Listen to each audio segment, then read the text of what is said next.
Hello, my loves, and welcome back to Along the Spiritual Journey.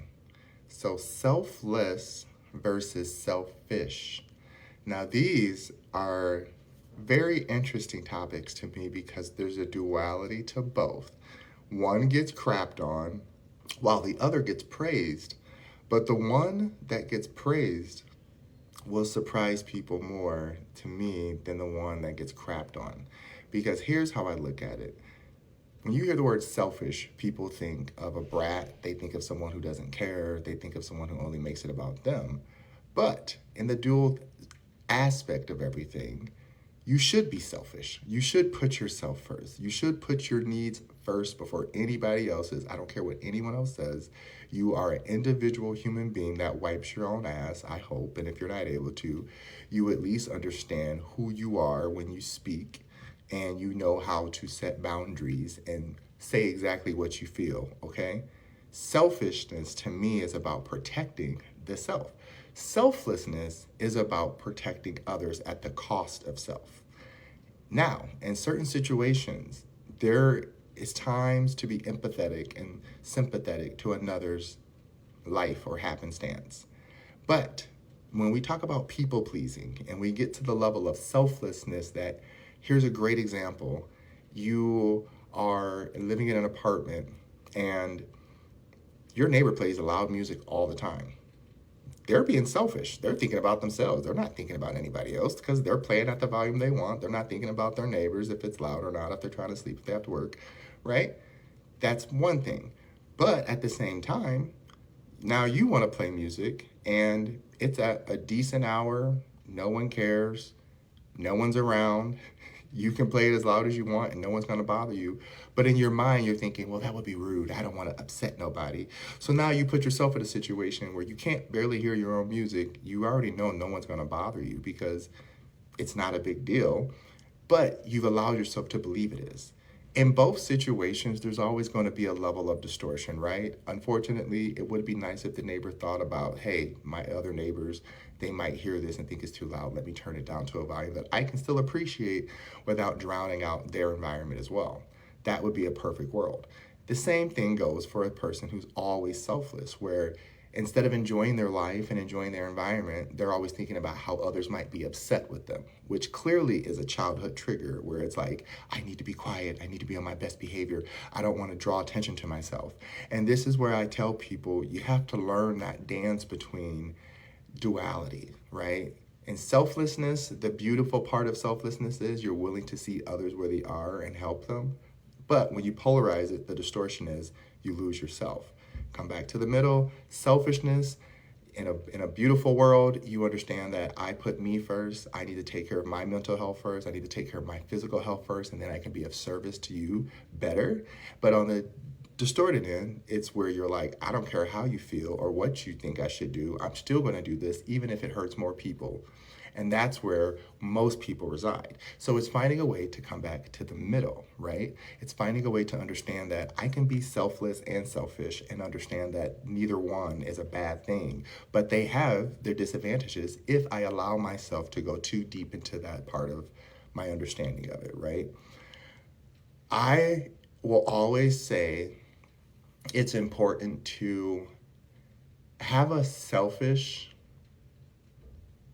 mindset when it comes to self-love.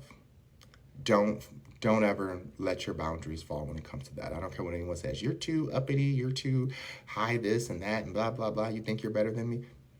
If that's what I'm presenting, then it must be true. I must be doing something right. If you got all these questions that I was unaware of for me just presenting myself the way I want to, because I'm taking the time to love on me and give myself the things that I want and desire and spend the money on myself the way I want to spend money on myself and cater to me the way I want, fine, I'm selfish.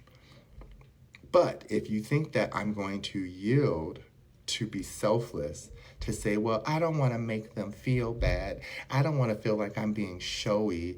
I don't want to feel like I'm being braggadocious. Okay, well, now you're going to take yourself into that level of sympathy, which I don't believe in. I am totally fine with empathy. I will empathize with you all day. I am not a good sympathizer because I don't always understand why someone allows themselves to stay stuck in that level of wetness, right? I get it. Not everyone knows how to get out and dry themselves off. But if someone says, hey, there's a towel right there. There's a ladder right there. You can climb out. And they're like, no, woe is me. This always happens to me. And if I try, other people would think, okay, well, okay. That's for me when I'm like, I'm gonna guide you to those who have the space and time to love you through that. I am not that person. I am the person where, baby, once you're dried off and clean, come talk to me and I'm gonna teach you how to be selfish in a way that's healthy and selfless in a way that's healthy. Because both matter and they interchangeably integrate with each other on a daily basis. But we mix them up and we think that because somebody told us if we present a certain way, then it's a negative attribute. And then we go into this weird hermit mode of trying to appease others and do more for others than we do for ourselves, even when we're by ourselves. I have some really amazing friends where I go off on them because I get more upset for their situation with it than they do, because I'm like, you are taking too much energy to put others first and no one else is around thinking about you. But yet your life is upside down thinking about them and it don't make sense. And to them, they're like, well, I don't want to be mean. I do. If that's what being mean is telling the truth because you don't want to hurt somebody's feelings, then I'm mean. I'm not nice because I'm not saying nothing to make you feel good about yourself just because. I'm going to say it because it's true. If I say something that comes off as pleasant, then that's the truth. But I'm not going to say it or do it just to make you feel good if you did nothing to earn it. That makes no sense. And I'm not about to endure more of this culture where you have people who are actively making themselves crybabies.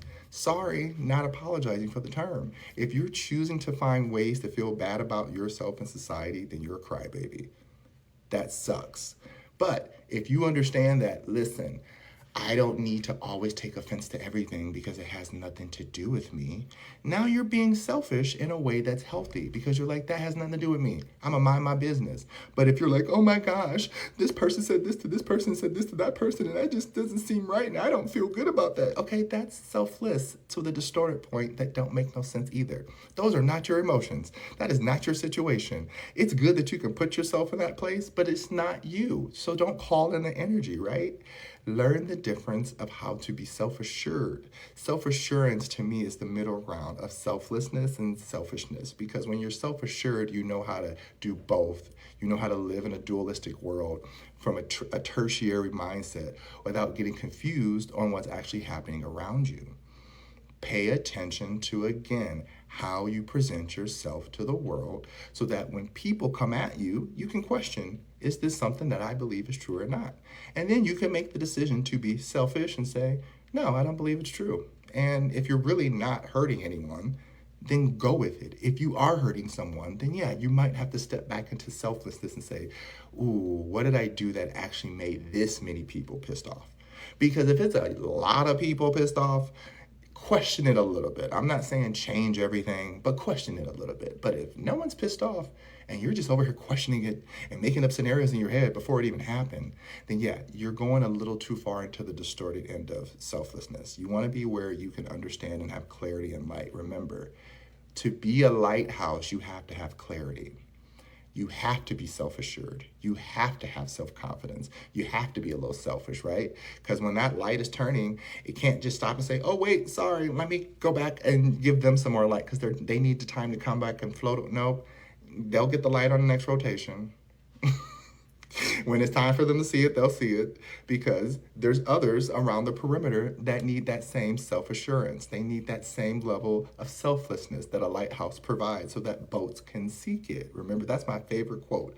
Lighthouses don't seek boats. Boats seek lighthouses. So remain confident in self. Remain who you are. But do it in a way that you're self-assured and you're selfless and selfish to the point that you know how to stay balanced and not imbalanced and just give it all away. I hope that makes sense. Love ya. Mwah.